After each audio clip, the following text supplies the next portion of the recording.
common work or common jobs for Filipinos dito sa Thailand.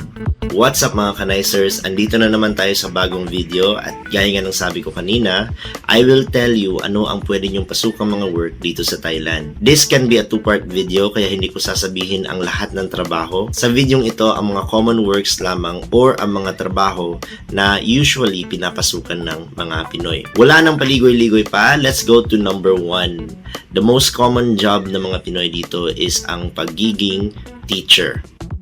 Personally, nagtiteach din ako kasi I find it easy to work as a teacher compared to other jobs. May mga schools na maganda ang benefits, may mga schools na hindi masyado, pero being a teacher is easier for me compared to working in an office. From personal experience lang, meron ako mga holidays, meron ako mga bonus, meron akong increase, at hindi all the time is meron akong trabaho. Sometimes there are events, sometimes may mga exam, and depende sa subject nyo, meron din kayong exam, meron din kayong mga pa-quiz, ganun. Ako, I'm working as an art teacher and you can see it in one of my vlogs.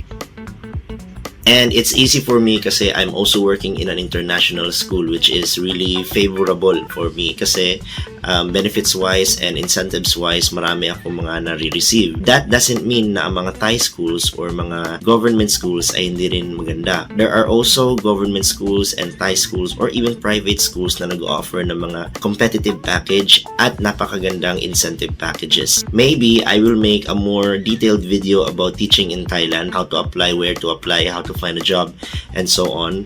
But for now, I'm only giving you ideas on what jobs you can do as a Filipino dito sa Thailand. Number 2, working in a hotel.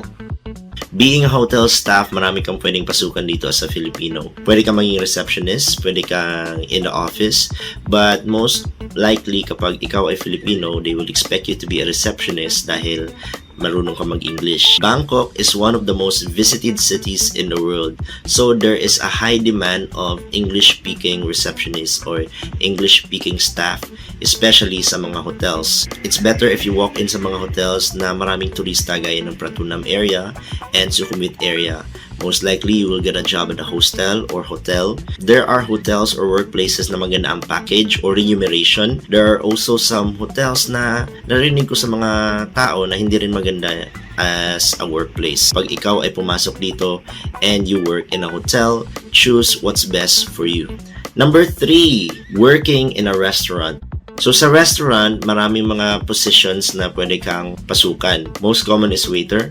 Next is cook. And if favored ka ng owner at ng mga staff, you can also be a manager ng restaurant. In Thailand, as I said, marami mga turista and there is a high demand of English-speaking staff, lalo na sa mga places na binibisita ng mga tourists. Sometimes you can work sa restaurants dito sa mall or even sa mga independent places. Pero in the F&B world, marami na ring ibang foreigners na nag-a-apply as waiters, managers, and even cook. Hindi lang Pilipino. So it's a very competitive place. Pero don't let me discourage you. If you want to work in the F&B industry, go ahead. And if you can speak Thai or learning how to speak Thai, that would be a very good advantage. Number 4. Isa rin sa mga common works dito ng mga Pinoy is ang pagiging nanny tutor, or housekeeper. Maraming opportunities to work here, especially if you are female. However, gaya ng F&B industry, it's also very competitive kasi marami na ring tao from other neighboring countries around Thailand ang pumupunta dito para mag-work as nanny tutor, or housekeeper. Most of the time, hindi Thai ang nag-hire or naghahanap ng mga nannies or housekeepers. They are foreigners or expats, especially from Western countries like America and even from European countries. I've heard na merong mga boss na galante at super ganda magtrabaho for them. But there are also some boss na terror, some bosses who are very demanding and they're not going to be very good to you. So be careful in choosing your boss. There are some agencies hiring for nanny and nanny tutors or housekeepers. But if you can contact directly with those who are hiring or looking for nanny tutor or housekeeper, then that is better. Don't go through agency if you can. But if you want to try going through an agency for an easier time, go ahead and try it. Number 5, and this is the last one, being a musician. Hindi na bago sa ating mga Pinoy ang pagiging magaling kumanta and pagiging instrumentalist. Kaya dito sa Thailand, many Filipinos are hired as musicians and or singer. You can find them in hotels. You can find them in luxury cruises. You can find them in bars. You can find Filipino singers and Filipino bands in many places. Magaling ang mga Thai. There are so many skilled Thai people when it comes to singing and when it comes to music. So it's also very competitive when it comes to this industry. However, depending on the preference of the hotel owners, bar owners, or even luxury cruise owners, marami pa rin mga Pinoy ang mga hinahire nila. Maybe you are a musician and you want to be hired as such. Go ahead, try going to Thailand and look for a job as a musician. So itong mga jobs na to, being a teacher, working in a hotel, working in F&B industry, nanny tutors or housekeepers, and even as a musician, they are the most common jobs ng mga Pilipino dito sa Thailand.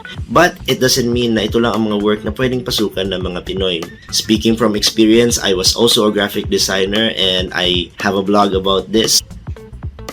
You can watch the vlog and you can see that I also work as a graphic designer. And yun nga, there are so many jobs for Filipinos available. Watch out for part 2 and I will tell you the other jobs available for Filipinos dito sa Thailand.